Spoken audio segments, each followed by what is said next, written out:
आवासीय विद्या निकेतन स्कूल प्रशांत नगर बलिया बेगूसराय बिहार। नगर परिषद के चुनाव को 26 माह बीत चुके हैं और पिछले विगत 26 माह में अगर 8 फरवरी के बैठक को जोड़ दिया जाए तो मात्र 8 बैठक हुई है, जो नियम का खुल्ला उल्लंघन भी है। और इससे ये स्पष्ट होता है कि वर्तमान में जो मुख्य पार्षद हैं या जो कैबिनेट है, अस्थाई समिति है, उनकी अभिरुचि जनहित की समस्याओं में नहीं है। पद का किस प्रकार से दुरुपयोग हो रहा है, उस संबंध में मैं 2-3 बातें बताना चाहता हूं कि किस तरह से हमारे वर्तमान अध्यक्ष जो हैं सर से पैर तक अकंठ भ्रष्टाचार में डूबे हुए हैं। इसके मैं एविडेंस के साथ आपके चैनल के माध्यम से बताना चाहता हूं। वर्तमान अध्यक्ष के बेटे अमानुल्लाह इंटरप्राइजेस के खाते में 18/3/2024 को 5 लाख रुपया और 3/6/2024 को 3 लाख रुपया। मैंने बैठक के माध्यम से भी अध्यक्ष जी से पूछा था कि आप बताइए कि अमानुल्लाह से आपका क्या रिश्ता है, क्या आपका पुत्र है, और ये पैसा जो आया है वो किस एवज में आया है, इसको स्पष्ट करें। अध्यक्ष जी ने जवाब दिए बगैर बैठक समाप्त करके भाग गए, बैठक छोड़ करके। इसके अतिरिक्त पद का किस प्रकार दुरुपयोग होता है। वर्तमान अध्यक्ष का मकान जो 1 मंजिला इमारत पूर्ण हो चुका है, दूसरे मंजिले का काम जारी है। उन्होंने आज तक नक्शा नगर पालिका से स्वीकृत नहीं कराया है, ये अपने मकान का। तो ये बड़ी विडंबना की बात है कि भाई गरीब, शोषित, पीड़ित, कमज़ोर वर्ग, सब लोगों के लिए नक्शा की स्वीकृति ज़रूरी है, लेकिन जो पद धारक हैं क्या उनको इससे बड़ी रखा गया है? नहीं। शादी विवाह है तो स्पेशल फैंसी कपड़ों का दुकान न्यू बीमल फैशन, पटेल चौक, बलिया बाजार, बेगूसराय बिहार। यहाँ सभी प्रकार के फैंसी कपड़े उपलब्ध हैं, तो आज ही पधारें। न्यू बीमल फैशन, पटेल चौक, बलिया बाजार, बेगूसराय बिहार। नमस्कार, आप देख रहे हैं एसबी लाइव बिहार और मैं हूं आपके साथ बीके गुलशन। अभी हम हैं बेगूसराय जिला अंतर्गत बलिया नगर परिषद क्षेत्र में, और बलिया नगर परिषद क्षेत्र के वार्ड संख्या 17 में स्थित है। और हमारे साथ हैं वार्ड संख्या 17 जो बलिया नगर परिषद क्षेत्र में आता है। यह वार्ड संख्या 17 के वार्ड पार्षद मोहम्मद जावेद अख्तर जी। ये पहचान के तो मोहताज नहीं है, क्योंकि अभी वर्तमान में ये वार्ड पार्षद हैं, लेकिन पूर्व में ये बलिया जब नगर पंचायत था तो उस समय ये नगर पंचायत के उप मुख्य पार्षद भी रह चुके हैं। लेकिन बलिया नगर पंचायत से अब नगर परिषद बन गया है, और जब से नगर परिषद बना है तो आम लोगों की जो जन समस्याएं हैं, कुछ जन समस्याओं का निराकरण भी हुआ है, लेकिन अभी भी लोगों के बीच जन समस्याएं बनी हुई ही है। हम इस पर आज चर्चा करेंगे, इनसे कुछ बातचीत करेंगे। पूर्व में ये उपमुख्य पार्षद रह चुके हैं, तो बखूबी इनको अनुभव भी है, और अभी वार्ड पार्षद हैं। दोनों में क्या अंतर है और क्या जन समस्याएं हैं, इन तमाम चीज़ों पर चर्चा करेंगे। तो सबसे पहले बहुत बहुत स्वागत है जावेद भाई। सबसे पहले आपको भी एसबी लाइव के माध्यम से आपको भी धन्यवाद देता हूं, जो बलिया की जन समस्याओं को लेकर आप यहां तक आए हैं, इसके लिए आपका धन्यवाद। जावेद भाई, चूंकि आप भी रह चुके हैं उप मुख्य पार्षद पहले और अभी की तुलना में, सबसे पहला सवाल यह है कि जिस समय आप थे उप मुख्य पार्षद और आपके साथ भी आपके मुख्य पार्षद भी थे, आपके साथीगण जो भी हों, तो उस समय और अभी क्या अंतर आपको दिख रहा है? आप अपने नज़रिए से बताइए।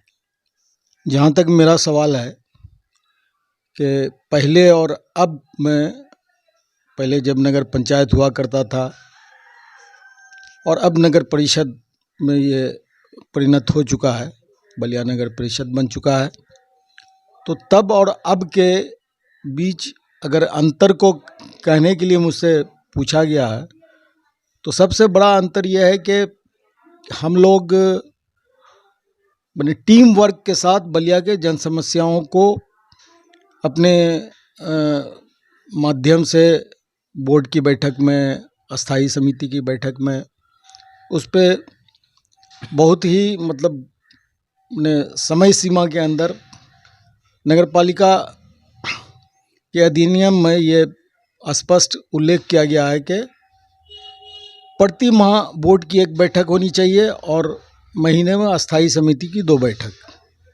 आवश्यकता पड़ने पर महीना में आपातकालीन बैठक भी बुलाई जा सकती है।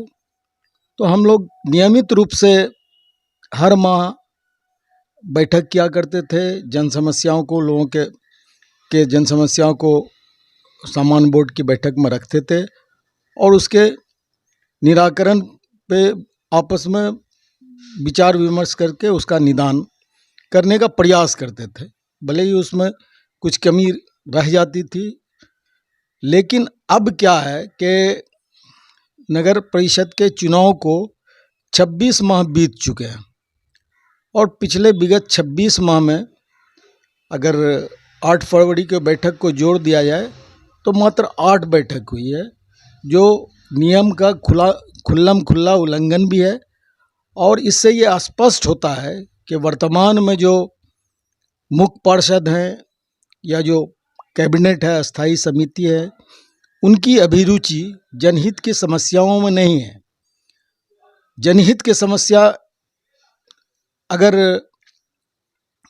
देखा जाए तो इस 8 बैठक में, एक बैठक में कई जगह पर 6 माह का अंतराल है, 4 माह का अंतराल है, 5 माह का अंतराल है। इससे स्पष्ट होता है कि माने जन समस्याओं को, मुद्दों को लेकर हमारे जो वर्तमान में अध्यक्ष है उनकी कोई अभिरुचि नहीं है और बैठक नहीं होने के कारण बहुत ऐसे महत्वपूर्ण जनहित के मुद्दे हैं जिस पर विचार विमर्श नहीं हो पाए और वो काम, उससे जनता की समस्या बढ़ती गई और ये लोग माने अपने पद को लेकर अपने आप में मगन है। इन लोगों को जनहित की समस्याओं से कोई लेना देना नहीं है। जावेद भाई, बीते कुछ दिन पहले ही मैंने आपको भी देखा और कुछ अन्य वार्ड पार्षदों से भी शिकायतें मिली है कि जो नगर में जो सामान्य बोर्ड की जो बैठक होती है, नगर बोर्ड की जो बैठक होती है, वो विधिवत रूप से, अभी आपने भी कहा है कि समय पर बैठक नहीं हो पाती, बैठक एक बैठक से दूसरे बैठक के बीच बहुत समय का अंतराल बहुत रहता है। और कुछ वार्ड पार्षदों का भी कहना है कि जो बैठक होती ही नहीं है, जब मन होता है होती है, जब मन होता है नहीं होती है, वो जो मुख्य पार्षद हैं उनके ऊपर ये सब होता है। तो इसमें क्या लग रहा है कि क्या कुछ उस टाइप का कुछ करप्शन से संबंधित है, या कहीं कहीं कुछ जगहों पे से ये भी शिकायतें आ रही है कि जो योजना जो निकला है नगर के द्वारा, उस योजना में भी कहीं ना कहीं धांधली चल रही है, कमीशन खोरी चल रहा है, जिसकी वजह से गुणवत्तापूर्ण काम नहीं हो रहा है। और बीते दिन आप भी वहाँ पे बैठे हुए थे, तो आप तो बेबाक बोलते हैं, तो आखिर क्या वजह था? आपको भी देखा गया, तस्वीरें आई है मेरे पास कि आप भी अंदर ना जा कर के बाहर में ही नगर परिषद कार्यालय के परिसर के बाहर ही बैठे थे। और क्या उस समय का क्या बात था? पद का किस प्रकार से दुरुपयोग हो रहा है, उस संबंध में मैं 2-3 बातें बताना चाहता हूं कि किस तरह से हमारे वर्तमान अध्यक्ष जो हैं सर से पैर तक अकंठ भ्रष्टाचार में डूबे हुए हैं। इसके मैं एविडेंस के साथ आपके चैनल के माध्यम से बताना चाहता हूं कि नगर में जो सफाई कार्य के लिए जो संवेदक है, वो एजेंसी का नाम शैकिया इंटरप्राइजेज है। शैकिया इंटरप्राइजेज से वर्तमान अध्यक्ष के बेटे अमानुल्लाह इंटरप्राइजेज के खाते में 18/3/2024 को 5 लाख रुपया और 3/6/2024 को 3 लाख रुपया मैंने बैठक के माध्यम से भी अध्यक्ष जी से पूछा था कि आप बताइए कि अमानुल्लाह से आपका क्या रिश्ता है, क्या आपका पुत्र है, और ये पैसा जो आया है वो किस एवज में आया है, इसको स्पष्ट करें। अध्यक्ष जी ने जवाब दिए बगैर बैठक समाप्त करके भाग गए, बैठक छोड़ करके। इसके अतिरिक्त पद का किस प्रकार दुरुपयोग होता है। वर्तमान अध्यक्ष का मकान जो 1 मंजिला इमारत पूर्ण हो चुका है, दूसरे मंजिले का काम जारी है। उन्होंने आज तक नक्शा नगर पालिका से स्वीकृत नहीं कराया है, वो अपने मकान का। अपने मकान का।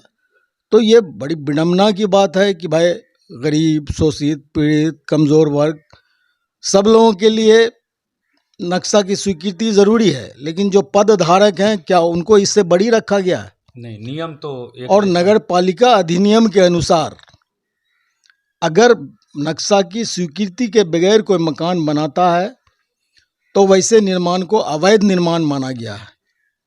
तो अब ये कार्यालय की ड्यूटी बनती है कि उनको नोटिस करें, उनका जांच रिपोर्ट प्राप्त करें, और जांच रिपोर्ट प्राप्त करने के बाद अगर ये सत्य पाया जाता है तो 2 तरह की कार्रवाई हो सकती है। एक तो 2000 रुपये पर स्क्वायर फीट के हिसाब से उनके ऊपर फाइन किया जाना चाहिए, और अगर वो नहीं फाइन भरते हैं तो उनके मकान को ध्वस्त कर दिया जाना चाहिए अवैध निर्माण घोषित करते हुए। तीसरी बात के अध्यक्ष, वर्तमान अध्यक्ष जिस गाड़ी का उपयोग कर रहे हैं वो सरकार के द्वारा किराए पर उनको उपलब्ध कराया गया है, नगर कार्यालय के द्वारा। वो गाड़ी उनके अपने ही संबंधी अशरफ अली के नाम पर गाड़ी रजिस्टर्ड है। ये अपने सगे संबंधी को लाभ पहुंचाने के उद्देश्य से उस गाड़ी को नगर कार्यालय में दे करके किराए पर उसका उपभोग कर रहे हैं अपने। ये भी पद का दुरुपयोग है। नगर पालिका अधिनियम की धारा 25 के कंडिका 4 में यह स्पष्ट उल्लेख किया गया है कि अगर कोई मुख्य पार्षद लगातार 3 बैठक से एब्सेंट रहता है या जानबूझकर बैठक बुलाने से इनकार करता है या उसकी उपेक्षा करता है तो सरकार इसकी जांच पड़ताल करके उसको अपने पद से हटाने की कार्रवाई करेगी। ये बहुत संगीन मामला है जी। और अगर नगर कार्यालय से इसका प्रोसीडिंग बैठक के पिछले 2 साल में कितनी बैठक हुई है इसकी सूचना प्राप्त करके देख लिया जाए कि एक एक बैठक में 6 महीना का अंतराल है, 4 माह का अंतराल है, 5 माह का अंतराल है। तो इससे यह स्पष्ट होता है कि हमारे जो वर्तमान अध्यक्ष है वो सक्षम नहीं है, उनको पद पर बने रहने का कोई अधिकार नहीं है। नैतिकता के आधार पर उनको इस्तीफा दे देना चाहिए। तो इस तरह की बातें हो रही है और आपके साथ साथ अन्य भी तो और भी बहुत सारे वार्ड पार्षद हैं, क्या उन लोगों का सहयोग व समर्थन आप लोगों को मिलता है या नहीं? जी, ये पिछली बैठक जब 4 महीने का इंटरवल हो गया तो 17 पार्षदों द्वारा हस्ताक्षरित आवेदन के आलोक में 8 तारीख को बैठक बुलाई गई थी, वरना वो बैठक भी नहीं हो पाती। 17 पार्षदों ने बैठक बुलाने का सूचना कार्यपालक पदाधिकारी को दिया और उस आवेदन के आलोक में 8 तारीख को विगत 8 फरवरी को बैठक बुलाई गई थी। और उस बैठक में जब अन्यान के मुद्दों पर चर्चा प्रारंभ हुई, जब उनको लगा कि माने वो आरोप जब उनके ऊपर लगा तो आरोप का जवाब देने के बजाय बैठक समाप्त करके भाग गए, बैठक छोड़ करके। ये ऐसी स्थिति बनी हुई है। इसकी सूचना कार्यालय से भी ली जा सकती है कि दिनांक 8/2/2024 को क्या हुआ, 25 को। और एक ये भी आ रही है समस्याएं कि नगर परिषद क्षेत्र के कई जगहों पे हमने भ्रमण भी किया है, लोगों से, आम जनता से भी हमने बातचीत की। तो अभी जो सरकार का एक नया चल रहा है, पहले था इंदिरा आवास, अब उसको बदल दिया गया है आवास योजना, प्रधानमंत्री आवास योजना भी जो भी हो। तो इसमें भी खास करके सबसे ज़्यादा चल रहा है कि बहुत लोगों के मुंह से और जनताओं के मुंह से भी ये शिकायतें मिली है कि जो लोगों को जो आवास योजना का लाभुक है, उस लाभुक को आवास योजना का लाभ दिलाने के नाम पर भी रिश्वतखोरी हो रहा है। चर्चा तो हम भी सुनते हैं और अध्यक्ष जी बहुत आवास योजना पर उनका विशेष रूप से बहुत फोकस रहता है कि किसी माने सदस्य को अगर कोई अगर पैसे का डिमांड करता है तो उसको नहीं दिया जाना चाहिए, वो घूम घूम कर प्रचार करते हैं, लेकिन खुद भ्रष्टाचार में लिप्त हैं। जब पहली बैठक हुई थी तो अध्यक्ष महोदय ने अपने भाषण में कहा था कि भ्रष्टाचार को हम 7 समुंदर पार फेंक देना चाहते हैं, लेकिन जब उनकी बारी आई तो पता चलता है कि सर से पैर तक खुद भ्रष्टाचार में लिप्त हैं। तो आखिर फिर विभाग क्या कर रहा है? नहीं, इसकी सूचना हम लोग माने इसका जो एविडेंस है वो कलेक्ट करके हम लोग नगर विकास आवास विभाग को भी इसकी सूचना देंगे।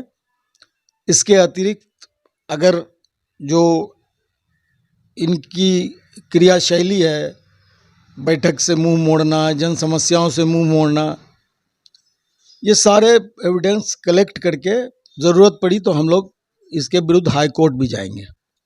अच्छा, एक आपसे ये जानकारी लेना है कि ये नगर परिषद क्षेत्र है, क्या नगर परिषद क्षेत्र में कोई भी ऐसा कार्य, मान लीजिए कहीं पे कोई निकास नाला का निर्माण हो रहा है जिसका ना तो एस्टीमेट बना है, ना उस नाला के बारे में कोई योजना पास हुई है, तो बिना एस्टीमेट, बिना योजना पास किए हुए किसी जगह पर, किसी भी वार्ड में, किसी भी वार्ड के किसी भी जगहों पर क्या नाला का निर्माण कराया जा सकता है?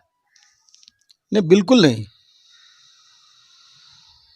हर नगर परिषद में जो कार्यों का क्रियान्वयन होता है उसके लिए एक सिस्टम है, या तो टेंडर के माध्यम से होगा या सरकार द्वारा, मतलब कार्यालय को, कार्यपालक को ये दिया गया है कि 15 लाख रुपए तक के राशि का कार्य विभागीय स्तर पर कराया जा सके, लेकिन उसकी भी सूचना मैंने बोर्ड को प्रस्तुत करना है कि भाई कार्य। लेकिन अध्यक्ष महोदय, एक कहावत है कि खाता ना बही, जो अध्यक्ष कहे वही सही। अभी यही मैंने जो कहावत है वो चरितार्थ हो रहा है। बहुत सी जगह पर आप देखिएगा कि अभी जैसे साइनेज बोर्ड देखते होंगे, सीमांकन बोर्ड, आप सीमांकन बोर्ड का सर्वे कर लीजिए कि बोर्ड लगाया जाता है कि उससे सीमांकन का ज्ञान हो, किस पथ पर आप चल रहे हैं उसका ज्ञान हो। अभी आप चले जाइए लखमीनिया में, लखमीनिया में मजहर बाबा किराना स्टोर के नीचे तीर का निशान बना हुआ है। मतलब यह है कि आप मजहर बाबा किराना स्टोर जाइए, माने किराना स्टोर का एडवर्टीजमेंट हो रहा है, न कि पथ का ज्ञान उससे होता है। उससे आगे बढ़िए तो आपको मिलेगा नौशाद फूचो पथ। अब बताइए कि नौशाद, जमाल साहब से नौशाद की काफ़ी दोस्ती है, अब नौशाद फूचो पथ रख दिया गया। नौशाद भी जिंदा है और फूचो भी जिंदा है। तो किसी, आज तक तो मैंने नहीं सुना है किसी जिंदा आदमी के नाम पे पथ का नामकरण होता हो। और सबसे बड़ी बात यह है कि पथ का जब नामकरण होता है तो उसको हौज से पारित कराना चाहिए नियमतः, तब किसी का नामकरण हो। ये मनमाने तरीके से कुद्दूस पान भंडार, तो फलाना कुआं, तो मजहर बाबा जनरल स्टोर, सिर्फ मैंने अधिक से अधिक संख्या में बोर्ड लगा करके अपने जेब गरम करने का एक रास्ता है, अन्यथा मतलब सीमांकन बोर्ड कहाँ लगना चाहिए इस बात से कोई मतलब नहीं है। यानी एक शब्दों में कहा जाए तो ये जो भी हो रहा है, एक तरह से कहा जाए तो ये अपने प्रॉपरली एक व्यक्तिगत फायदा हो रहा है। जी बिल्कुल, पद का दुरुपयोग हो रहा है, पैसे की उगाही के लिए कार्य किया जा रहा है और मतलब कार्यालय पे दबाव बनाया जाता है। कार्यालय पे दबाव बना करके इस तरह का अभी एक समस्या निकास का है जो वार्ड नंबर 15 में अभी अब पूर्व से एक सर्वे का निकास है, उसको बंद करके एक नाले का निर्माण किया जा रहा है। अब वो नाला तो बन जाएगा लेकिन जन समस्या पहले से ज़्यादा विकराल हो जाएगा। और आज ही मैंने देखा कि अध्यक्ष महोदय बिल्कुल उसको प्रोटेक्ट कर रहे हैं कि किसी तरह से ये बन जाना चाहिए।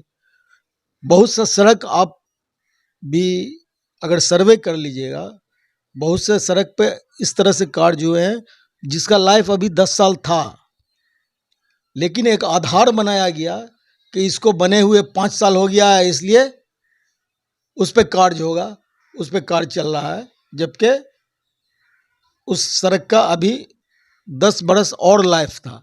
ये सरासर मैंने सरकार की राशि का दुरुपयोग है। वही राशि जहाँ पर मैंने समस्या है उस राशि का उपयोग वहाँ किया जा सकता था। तो ये इतना सारा कुछ हो रहा है और जो चर्चाएं हो रही है कि जावेद अख्तर जी बेबाक बोलते हैं, तो पहले के जावेद अख्तर जी जो उप मुख्य पार्षद रहे और अभी पार्षद हैं, कैसे झेल रहे हैं इतना सब कुछ को? बिल्कुल, मतलब अभी तो सिर्फ हम एक वार्ड में बंद के रह गए हैं, लेकिन इससे मेरी आवाज़ को दबा दिया जाएगा ये संभव नहीं। मेरी आवाज़ को अगर दबाना है तो सिर्फ मेरी मौत ही मेरी आवाज़ को दबा सकती है। हम अपनी आवाज़ बुलंद करते रहेंगे, चाहे इसके लिए मुझको जो भी कीमत चुकानी पड़े, लेकिन हम सच को सच और झूठ को झूठ बोलते रहेंगे। तो ये हैं बलिया नगर परिषद क्षेत्र के वार्ड संख्या 17 के वार्ड पार्षद मोहम्मद जावेद जी। और ये अभी इस बार जो चुनाव उप मुख्य पार्षद के बाद जो ये चुनाव हुई नगर परिषद में, तो ये चुनाव लड़े नहीं बल्कि जनता ने इनको शायद आपको निर्विरोध जी इनको निर्विरोध ही वार्ड पार्षद चुना है। और बेबाक बोले जाने पहले उप मुख्य पार्षद भी हम निर्विरोधी हुए थे। उप मुख्य पार्षद भी निर्विरोध ही रहे। कितने साल तक आप रहे हैं इस पर? कितने वर्ष तक? ऑफिशियली मैंने 2 टर्म 10 साल उप मुख्य पार्षद के पद पे, और 2001 से लेकर के 2005 तक हम इस पंचायत के मुखिया भी रह चुके हैं। उप मुख्य पार्षद नगर में आप कब से आए? नगर में 2011 से 2011 से 2020 तक 2020 तक जी। उसके बाद ये फिर नगर निगम हो, फिर जब नगर परिषद का चुनाव हुआ तो मैंने चूँकि अध्यक्ष का पद रिजर्व था और उपाध्यक्ष का पद भी महिला का पद था, इसलिए मैं चुनाव नहीं लड़ सका। तो लोगों के आग्रह पे कि आप वार्ड का ही चुनाव लड़िए, मतलब तो लोगों के ज़िद पे हमने नॉमिनेशन किया और मेरे खिलाफ मैंने कोई नॉमिनेशन नहीं हुआ, निर्विरोध निर्वाचित हुआ। तो जनता का क्या मतलब, आपके वार्ड का जो भी जनता है उसका कोऑपरेट आपको मिल रहा है? बिल्कुल, हम उन लोगों के आभारी हैं, एहसानमंद हैं कि उन लोगों ने मेरे ऊपर विश्वास किया। और जब तक मैं चाहे जनप्रतिनिधि रहूं नहीं रहूं, मैं उनकी समस्या के लिए लड़ता रहूंगा, जूझता रहूंगा। मेरे मैंने जब तक आखिरी सांस तक हम अपनी जनता के लिए खड़ा रहेंगे। जिन लोगों ने मेरे ऊपर इतना विश्वास किया और मेरे ऊपर मैंने एक तरह से, मैं इस काबिल तो नहीं था लेकिन लोगों ने मुझे इस काबिल समझा और मैंने मेरे खिलाफ कोई नॉमिनेशन दाखिल नहीं हुआ, मैं निर्विरोध निर्वाचित हुआ। लोगों के आभार मैं इतना आभारी हूँ कि उसके कर्ज को मैं चुका नहीं पाऊँगा, चाहे कितना भी मैं उसके लिए कर लूँ, उसके कर्ज के नीचे मैं दब चुका हूँ। तो ये थे आज के हमारे मेहमान, हमारे गेस्ट मोहम्मद जावेद अख्तर जी, और नगर की इन समस्याओं और मुद्दों पर कुछ जो जन समस्याएं हैं उस पर चर्चा हुई। लेकिन एक समस्या और आई है, और ये आखिरी सवाल है कि सीमांकन बोर्ड की बात करें तो हमने बलिया नगर परिषद जो बाहरी इलाका है वहाँ पर मैंने देखा है दिन में मार्केट है, जाम की समस्याएं रहती है, बनी रहती है, लोगों को भी काफ़ी परेशानियां होती है। हालांकि कुछ माह पहले ही यहाँ पर अतिक्रमण भी हटाया गया, लेकिन अतिक्रमण हटाया गया फिर जस का तस नज़ारा ही रहा, और उस अतिक्रमण को हटाने में ये भी बातें सामने आ रही थी कि जो भी फुटकर विक्रेता हैं उनको एक उचित जगह भी दिया जाएगा। ये स्वाभाविक है कि अगर आप किन्हीं को हटा रहे हैं तो उनको एक जगह दिया जाना भी चाहिए नियमतः, लेकिन जगह भी नहीं मिला उनको। अब मिला या नहीं मिला ये हम भी नहीं कह सकते, लेकिन जो अतिक्रमण हटा फिर वो उसी तरीके से है। और दिन में वहाँ लिखा है, एक बाहर में सीमांकन बोर्ड के समीप ये बोर्ड भी लिखा है कि भारी वाहनों का प्रवेश दिन में एक समय है, इतना बजे से इतना बजे तक वर्जित है, बावजूद दिन में ये भारी वाहन प्रवेश कर ही जाते हैं। तो आखिर क्या चल रहा है? ये बिल्कुल कागजी कार्रवाई है, मतलब कोई मतलब सिर्फ मनमानी है। सारे जो जन समस्या हैं उनको सिर्फ ये अपने बात से लोगों के आंख में धूल झोंक रहे हैं। मैंने जनता की समस्या से इनको कोई लेना देना नहीं है। ये सिर्फ हवाई बात करते हैं और अपने चंद कुछ लोगों को फ़ायदा पहुंचाने के लिए ही पद पर रहकर उस पद का दुरुपयोग कर रहे हैं। मिसाल के तौर पर यह है कि ये मतलब गाइडलाइन है कि सरकारी कार्य का जो क्रियान्वयन होना है, तो उपलब्ध राशि के आलोक में जो संसाधन है नगर परिषद के पास, तो बलिया में कुल 28 वार्ड है, तो योजनाओं के क्रियान्वयन में जो कार्य होगा उसका मतलब हर वार्ड में समानुपाती रूप से राशि का वितरण होना चाहिए, ताकि समानुपाती कार्य मतलब हर वार्ड का अपना अपना। अब स्थिति यह है कि इनके जो कुछ चुनिंदा लोग हैं, कहीं पे 10 लाख के योजना की स्वीकृति है तो कहीं 2.5 करोड़ के योजना की स्वीकृति है, मैंने इस तरह का अंतर है। तो मैंने अब हाथ में उनके कलम है, पद है, उसका दुरुपयोग हो रहा है। हम लोग मतलब आवाज़ उठाते हैं और न कारखाने में तूती की आवाज़ बन के दब के रह जाती है। लेकिन अब पानी सर से ऊपर बह चुका है। अब जो भी होगा मैंने नियम से होगा, और इसकी आवाज़ हम लोग नगर परिषद कार्यालय से लेकर के नगर विकास आवास विभाग के प्रिंसिपल सेक्रेटरी तक ले जाएंगे, मुख्यमंत्री तक ले जाएंगे, और अगर इससे भी बात नहीं बनी तो इस मुद्दे को हाईकोर्ट के शरण में अगर जाना पड़ेगा तो हाईकोर्ट के शरण में भी जाएंगे। लेकिन अब ये आवाज़ चुप नहीं, बंद नहीं होने वाली है, ये आवाज़ उठती रहेगी, और जब तक इसको अंजाम तक नहीं पहुंचा लेंगे तब तक दम नहीं लेंगे। तो इन्होंने जो कहा आपने बखूबी सुना। हम फिर मिलेंगे अगले पड़ाव पर एक नए मेहमान के साथ। तब तक बने रहिए हमारे साथ और देखते रहिए एसवी लाइव बिहार। जय हिंद। हुमा नर्सिंग होम, छोटी बलिया, पटेल चौक, टेलीफोन ऑफिस के सामने, बेगूसराय।